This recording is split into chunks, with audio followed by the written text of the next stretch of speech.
3 घंटे का ससुराल। नैन्सी और नयन के फेरे बस अभी अभी खत्म हुए थे। नैन्सी की ननद कृतिका अपने भाई भाभी को खाने पर ले जाने के इंतजार में थी, तो वहीं कुछ दूर पर खड़ी नैन्सी की माँ गायत्री ने अभी से ही रोना बिलखना शुरू कर दिया था। उफ मम्मी, ये फिर शुरू हो गई। पहले फेरे से ही मुझे सिसकने की आवाजें आ रही थी। अगर तुम ऐसे ही रोती रहोगी तो फिर मुझसे नहीं जाया जाएगा ससुराल। एक ही तो बेटी है मेरी, वो भी विदा हो रही है। ऐसे में रोना तो आएगा ही ना। पाल पोस कर 26 साल का किया है तुझे, एक एक दिन कैसे तपी हूँ मैं ही जानती हूँ। इतनी सी थी तू जब तुझे हॉस्पिटल से लेकर आई थी मैं, और आज तक मेरे कद की हो गई है तू। खुद का घर बसाने वाली है। घर का एक कुत्ता भी गुम हो जाता है तो कलेजा मुंह को आ जाता है, तो तुझे तो मैंने अपनी कोख से जना है। वो तो हर माँ अपने बच्चे को पाल पोस कर बड़ा करती है ना समधन जी, और ना भी करे तो कौन सब बच्चे बड़े नहीं होंगे। है मेरा मतलब है कि ये तो विधि का विधान है, ये प्रथा बरसों से चली आ रही है। हम भी तो अपना घर छोड़कर आए थे ना। आपको तो खुशी होनी चाहिए कि आपकी बेटी अपना नया जीवन शुरू करने वाली है, और आप है कि यहाँ मंडप पर ही रो रही है। हवन के लपटों के कम होने का तो इंतजार कर लेती समधन जी आप। ये सुनते ही गायत्री खुद को संभालती हुए अपने आंसू पोंछ लेती है। माफ कीजिएगा समधन जी, ममता में मैंने ध्यान ही नहीं दिया कि मैं मंडप पर बैठी हूँ। अपनी सास की तीखी तीखी बोली और अपनी माँ का ऐसे सहमना नैन्सी को चुभ जाता है, पर ऐसे मौके पर वो बोल ही क्या सकती थी। अब दूल्हा दुल्हन खड़े होकर घर के बड़े बुजुर्गों का आशीर्वाद ले ले। सभी का आशीर्वाद जल्दी से लीजिए भैया, क्योंकि भाभी की हालत देखकर मुझे लग रहा है अब 2 मिनट में ये और भूखी रही ना तो बेहोश होकर यहीं गिर पड़ेगी। फाइनली इतनी देर में किसी ने तो मेरे फायदे की बात की। सुबह से भूखे भूखे दिमाग का भाजी पाला हो गया है।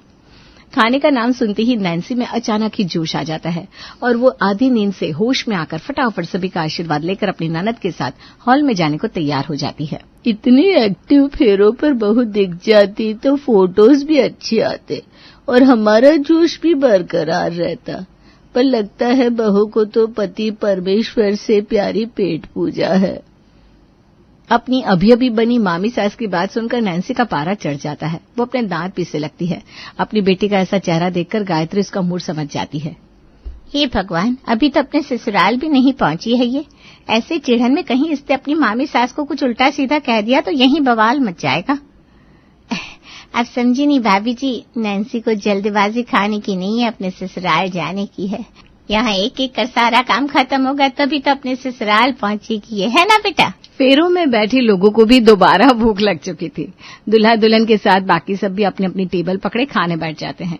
नैन्सी जैसे ही अपनी प्लेट से गुलाब जामुन उठाकर खाने लगती है, नयन उसे रोकते हुए कहता है, शादी के बाद आज पहली बार हम साथ में खाने वाले हैं, तो शुरुआत मुझे करने दो, मैं खिलाता हूँ। हाँ पर जरा जल्दी नयन, अब मुझसे ना 1 मिनट भी भूखा नहीं रहा जाएगा। नयन अपने प्लेट से गुलाब जामुन उठाकर नैन्सी के मुंह के पास लेकर जाता है कि वो धप से ही एक बार में पूरा गुलाब जामुन अपने मुंह में भर लेती है और नयन देखता रह जाता है। बेचारे ने सोचा था आधा गुलाब जामुन वो खाएगा, पर बहू तो पूरा पीस ही हजम कर गई। नैन्सी यहाँ वहाँ नजर घुमाती है और देखती है कि सभी की नजरें उसी पर टिकी है। इन सब ने तो दिन में 10 बार खा लिया होगा, मैं तो सुबह से भूखी हूँ। अब ये सब मेरी तरफ देखते रहेंगे तो मैं खाऊंगी कैसे। छोड़ो, अब इतना सोचूंगी तो यहीं भूख से बेहोश हो जाऊंगी, ऊपर से नींद भी आ रही है। इस चिड़न से मैं कहीं किसी के पीठ पर एक मुक्का ना मार दूं। सब कुछ भूलकर नैन्सी फटाफट वापस से अपने पर फोकस कर खाना शुरू कर देती है, जिसे देखकर उसकी बुआ सास से रहा नहीं जाता और तंज कसते हुए कहती है, बस बस बहू आराम से, सिर्फ तुम्हें यहाँ भूखी नहीं हो। सुबह से नयन ने भी कुछ नहीं खाया, फिर भी खुद खाने के पहले उसने तुम्हें खिलाया और तुम हो कि उसके सोचे बिना सीधा खाना निगलने लगी। ऐसे थोड़ी ना होता है। अभी तो तुम्हारे मायके वाले गए भी नहीं है, तब तो तुम अपनी सोच रही हो। मायके वालों के चले जाने के बाद हमारे नैन का क्या होगा, मैं तो यही सोच रही हूँ। अरे नहीं दीदी, वो बात नहीं है। क्या होगा, सब अच्छा ही होगा। वो क्या ना, अब तो बस विदाई की रस्म बाकी है, खाकर सीधा गाड़ी में बैठना है। इसलिए नैन्सी जरा जल्दबाजी में खा रही है ताकि 2-4 कदम टहल सके, वरना तुरंत खाती कार में बैठने से ना इसे उल्टी हो जाती है। अब अपनी तबीयत को लेकर ये दामाद जी को परेशान नहीं करना चाहती, बस इसीलिए हड़बड़ी में खा रही है। हाँ बुआ, वैसे भी क्या फर्क पड़ता है, मेरे भी तो अपने 2 हाथ है। लड़का लड़की को खिलाएगा, लड़की लड़के को। ये सब ड्रामा ना सिर्फ फोटोज क्लिक करवाने के लिए होता है, वरना फेरों के बाद किसमें इतनी ताकत होती है कि एक दूसरे को खिलाए। किसी तरह खाने खिलाने का ये काम भी खत्म हो जाता है और विदाई में अपनी माँ के गले लगकर 10 मिनट तक रोने के बाद नैन्सी जाकर कार में बैठ जाती है। आपके साथ मैं भी चलूंगी दीदी। हाँ पिंकी, तुझे तो साथ चलना ही होगा। रो रो कर जो मेरा मेकअप खराब हो गया है, इसका टचअप रास्ते में तू ही करेगी ना। नयन भी नैन्सी के पास आकर बैठ जाता है। पीछे की तीनों सीट बुक हो जाते हैं। ये क्या भाभी, आपने अपनी कजिन को अपने साथ बिठा लिया, फिर मैं कहाँ बैठूंगी? मुझे आपके साथ बैठना है। आप आगे बैठ जाओ ना दीदी, आगे की सीट भी तो खाली है। दीदी ऐसे ही रो रही है, ऐसे में मायके का कोई उन्हें संभालने के लिए होना चाहिए ना। अगर मायके से इतना ही प्यार था तो भाभी हमारे साथ आती नहीं ना पिंकी। अपना घर छोड़कर मेरे भाई के साथ आइए भाभी, और आगे उन्हें हमारे साथ ही रहना है। सो चिल, तुम आगे जाकर बैठ जाओ, मैं पीछे भाभी के साथ बैठती हूँ। उनका टचअप भी अच्छे से कर दूंगी। मेकअप का कोर्स किया है मैंने 6 महीने का। और बस यहीं पिंकी और कृतिका के बीच कलेश शुरू हो जाता है। अभी तो रिजॉर्ट पूरी तरह छूटा भी नहीं था कि प्रॉब्लम शुरू हो गई थी। ये गाड़ी जब सुलोचना भवन पहुंचती तब तो भगवान ही जाने क्या होता। पूरे 20 मिनट तक ये बहस चलती है और दोनों तरफ के लोग इस बहस में शामिल हो जाते हैं। मुझे जाना ही नहीं इस गाड़ी में, मेरी बहन की शादी है इसलिए बस चुप हूं मैं फूफा जी, वरना। बेटा तू बड़ी समझदार है। ड्राइवर भैया अब गाड़ी आगे बढ़ाइए। दामाद जी मेरी बेटी का ख्याल रखिएगा। फाइनली गायत्री अपनी बेटी को विदा कर चैन की सांस लेती है। नैन्सी की कार जैसे ही उसके ससुराल के बाहर पहुंचती है, सभी गाड़ी के पास आकर जमा हो जाते हैं। अरे सुलोचना, ये कैसी बहू लेकर आई है तू? हर 2 मिनट में सो जाती है। रिसोर्ट से हमारे घर का सफर मुश्किल से 10 मिनट का भी नहीं है, उसमें भी इसकी आंख लग गई। नयन अपने कंधे से नैन्सी के कंधे को झटक कर उसे नींद से उठाता है। अब तो सोने दो यार नयन। नयन तो अपने पति का नाम ले रही है बहू। शादी के पहले की खेल भूल जा, अब तो इसकी धर्म पत्नी है।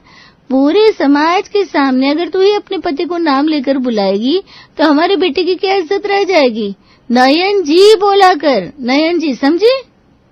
ये औरतें मेरी जान खाकर ही मानेंगे लगता है। एक तो ये गाड़ी 2 बित्ती की है, ऊपर से 20-25 औरतें दरवाजे पर खड़ी हो गई है। कहीं सफोकेशन से मेरे प्राण पंखीरू ना उठ जाए।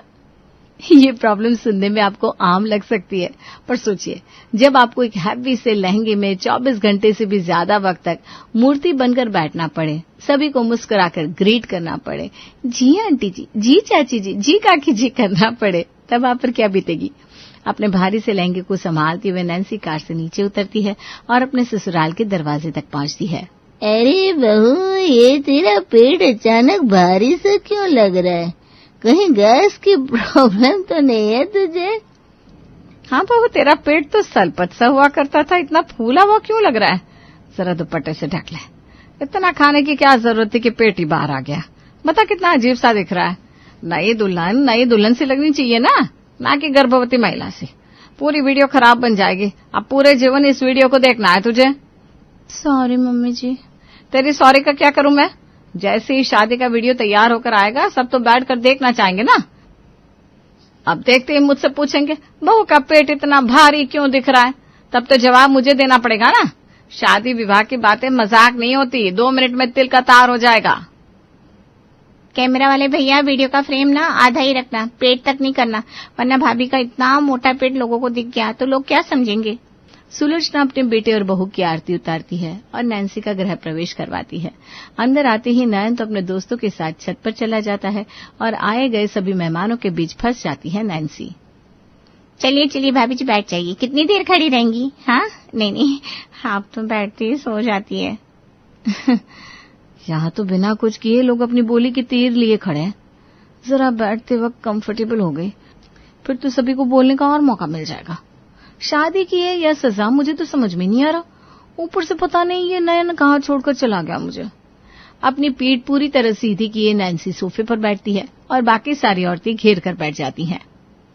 भाभी वो फेरों के वक्त मैंने कुछ कहा नहीं, पर अब बहू के गहनों की देखभाल आप नहीं करेंगे तो कौन करेगा? तो ऐसा क्यों बोल रही है ममता, क्या बात हो गई? फेरों के वक्त बहू के दोनों हाथ में 4-4 सोने की चूड़ियां चमक रही थी और अब बस गिनती की 2 ही है। गले का हार भी बदला बदला सा लग रहा है। कहीं जब बहू विदाई के वक्त अपनी माँ के पास गई थी उस वक्त कोई झोल झमेला तो नहीं कर दिया समधन जी ने? मेरा मतलब है कि भाभी वैसे तो ये आप सास बहू के बीच का मामला है, पर चीजें जितनी साफ रहे उतना अच्छा है। नैन्सी की उम्र ही क्या है, उसे इन चीजों की कहाँ समझ होगी। पर उसकी माँ ने तो दुनिया देख रखी है, कहीं अपनी बेटी को दिए गहनों में ही फेरबदल तो नहीं कर दिया समधन जी ने। ये क्या कह रही हैं चाची जी आप? मेरा मतलब है कि कोई गलत फहमी हुई होगी चाची जी आपको, ऐसा कुछ भी नहीं है। मेरे हाथों में 2 ही सोने की चूड़ियां थी, बाकी तो आर्टिफिशियल थी जिन्हें मैंने कार में उतार दिया। और ये गले का हार भी वही है। शादी की लाइटिंग और घर की लाइटिंग में फर्क होता है ना, इसलिए शायद आपको देखने में मेरी ज्वेलरी अलग अलग लग रही है, पर है वही। कैसा लगा मुंह तुड़वा कर भाभी? बहू के खाने के तरीकों को देखकर ही मैं तो समझ गई थी जुबान की बड़ी तेज है बहू, अपने आगे किसी को खड़ा नहीं होने देगी। मुझे तो आपकी फिक्र हो रही है सुलोचना भाभी कि आप कैसे सब कुछ संभालेंगी। इसीलिए आजकल लोग डेस्टिनेशन वेडिंग करने लगे हैं। इतनी दूर डेस्टिनेशन रखो कि रिश्तेदार पहुंच ही ना पाए, क्योंकि पहुंचने के बाद भी या तो ये खाने की बुराइयां करते हैं या बहू और दामाद की। इन लोगों की कचर कचर अलग ही दिमाग खा रही है, ऊपर से ये सेफ्टी पिन अलग ही परेशान किया जा रहा है। जी तो करता है अभी दुपट्टा उतार कर फेंक दूं, और ये माथे का जूड़ा। मेकअप आर्टिस्ट को भी सारे ट्रायल्स मुझ पर ही करने थे क्या? ऐसा लग रहा है सर पर पहाड़ लेकर चल रही हूँ, इतना सर भारी हुआ जा रहा है। उफ, कोई तो मुझे कमरे में भेजने की बात करो। अरे भाभी जी आप क्यों परेशान हो रही हैं? मुझे दीदी पर पूरा भरोसा है, वो सब कुछ संभाल लेंगी। रात के 2 बज गए, अब दूल्हा दुल्हन को कमरे में भेज देना चाहिए। ये हुई ना बात। अब जाऊंगी मैं बेडरूम में और फ्रेश हो जाऊंगी, वरना ये मोटा पेटली अगर घूमती रही तो कुछ देर में लोग मुझे प्रेग्नेंट भी कहना शुरू कर देंगे। अरे भाभी अभी कहाँ इतनी हड़बड़ी है, जिंदगी भर नयन के साथ ही तो रहना है उसे। आज हमारे साथ थोड़ा वक्त बिता लेगी। मेहमान तो रुकने वाले नहीं है, उनके पास तो आज ही का वक्त है नैन्सी को जानने का। सारी औरतें आपस में मिलकर हंसी ठिठोली में लग जाती हैं। कोई नैन्सी से अपना और उसका रिश्ता पूछने लगता है, कोई उसके मायके की संपत्ति के बारे में खोज खबर लेने लगता है। घड़ी का कांटा आगे बढ़ता जाता है और नैन्सी का कंट्रोल टूटते टूटते इस लेवल पर आ जाता है कि चुपके से उसे नैन को मैसेज करके बुलाना ही पड़ता है। वो मम्मी मैं क्या कह रहा था कि सारे मर्दों के लिए हमने अलग बिस्तर छत पर लगवा दिए हैं और औरतें कमरों में सो जाएगी, क्योंकि काफी रात हो गई, फिर सुबह सबको निकलना भी है। अब आराम करना चाहिए आप लोगों को। चलो नैन्सी तुम भी आराम कर लो। अल्लाह आ गया बीवी का गुलाम। 3 घंटे हुए नहीं तेरी बीवी को यहाँ आए कि तू उतावला होने लगा। अरे तेरी ही है, कौन सा हम इसे चुरा लेंगे। वही तो भैया, सबको पता है कि आप यहाँ क्यों आए हैं। हर रोज सुबह 4-5 बजे तक सोने वाला मेरा भाई आज सभी की नींद की फिक्र कर रहा है। आज तो भाभी हमारे पास ही रहेगी, करते रहिए इंतजार। हे भगवान, अगर मैं वॉशरूम नहीं गई तो मेरा ब्लैडर फट जाएगा। इन लोगों से मैं वॉशरूम यूज करने की बात भी नहीं कर सकती। तभी नैन्सी के ससुर महेश वहां आते हैं। अरे वाह, पापा जी आ गए। पापा जी के सामने कोई कुछ नहीं कर पाएगा। जल्दी से सभी के सोने की बात कर दीजिए पापा जी। मैं क्या कह रहा था सुषमा जी, हम सभी मर्दों की मंडली बैठी हुई है, कुछ नाश्ते वाश्ते का इंतजाम कीजिए। ये सही बात है ना भैया, इधर भी नाश्ता चल जाता तो ठीक था। भाभी मैं क्या कह रही हूँ, कल सुबह 7-8 बजे तक तो सभी मेहमान निकल जाएंगे, फिर सीधा कृतिका की शादी में ही मिलना हो पाएगा। तो इस रात का फायदा उठाते हुए बहू से ही नाश्ता बनवाते हैं, इसी बहाने बहू के हाथ का खाना भी खा लिया जाएगा। सुलोचना नैन्सी को रसोई में ले जाकर छोड़ देती है। वहां नैन्सी, जिसे बाथरूम तक जाने को नहीं मिल रहा था, उससे रात के 3 बजे तक पकौड़े तलवाए जा रहे थे। आज अगर मैं ये सब कुछ सह गई तो पूरी जिंदगी सहना पड़ेगा। बस बहुत हुआ। नैन्सी को रसोई में गए पूरे आधे घंटे हो जाते हैं, पर ना नैन्सी रसोई से बाहर आती है, ना ही उसकी आवाज। कृतिका रसोई में जाती है और जो नजारा उसे देखने को मिलता है वो अगली सुबह न्यूज में आने लायक था। भाभी रसोई की खिड़की से भाग गई। मम्मी, भैया, मामी, मौसी जी जल्दी किचन में आइए। सभी भागते हुए रसोई में आते हैं। खिड़की से बंधी रस्सी देखकर समझ जाते हैं कि 3 घंटे पहले आई बहू फरार है। हाय राम दीदी, ये क्या हो गया? आजकल की लड़कियों का पेशेंस तो देखिए, सहने की क्षमता ही नहीं बची इनमें। पकोड़े तलने को क्या बोल दिया, घर से भाग गई। यही देखना बाकी रह गया था बस। सुबह होते होते ये बात तो पूरे मोहल्ले में फैल जाएगी, बड़ी बदनामी होगी भाभी। अगर मेरे ससुराल वालों को पता चला ना तो मुझे दोबारा कभी भी मायके नहीं आने देंगे। चुप हो जाइए आप सब, ये सब आप लोगों के कारण हुआ है। कहाँ गई होगी नैन्सी? अपने मायके ही गई होगी। मैं फोन लगाता हूँ मम्मी जी को। नयन अपनी सास को फोन लगाता है। हाँ बेटा, नैन्सी मेरे ही पास है, पर मैं इसे नहीं मनाने वाली। गलती आप लोगों की है। दिन भर के थके हारे थे आप, सब सोना चाहिए था। ऐसा क्या बोल दिया आप लोगों ने नैन्सी को कि वो 3 घंटों में ही लौट आई? अरे यार मम्मी, टॉयलेट तक नहीं जाने दे रहे थे वो लोग मुझे। वापस नहीं आने वाली मैं। तुम एंजॉय करो अपनी आफ्टर मैरिज लाइफ नैन। और बुलाइए मेहमानों को मम्मी। मैंने कहा था जितने ज्यादा लोग होंगे उतनी ही गड़बड़ी होगी। और ऊपर से आप भी चढ़ बैठी थी नैन्सी पर। अरे तो मुझे क्या पता था बेटा कि वो भाग जाएगी। जा जा बेटा, बहू हमारे घर की इज्जत है, लेकर आओ उसे। कोशिश करता हूँ। नयन के घर का माहौल बिगड़ता देख के मेहमान सुबह के बदले अभी ही अपना सामान लेकर घर से निकलना शुरू कर देते हैं। नयन अपने ससुराल जाकर अपनी बीवी के हाथ पैर जोड़कर किसी तरह उसे मनाने की कोशिश करने लगता है। तुम्हें बोलना चाहिए था ना, भाई बख्श दो मेरी बीवी को, सुबह से सर फट रहा है इसका, पर तुम कुछ नहीं बोले। पीठ में इतना दर्द, पीठ की अकड़न, ऊपर से हाथ में बेसन का पैकेट देकर चली गई तुम्हारी माँ। मेरी माँ को फरेबी भी कह दिया इन लोगों ने।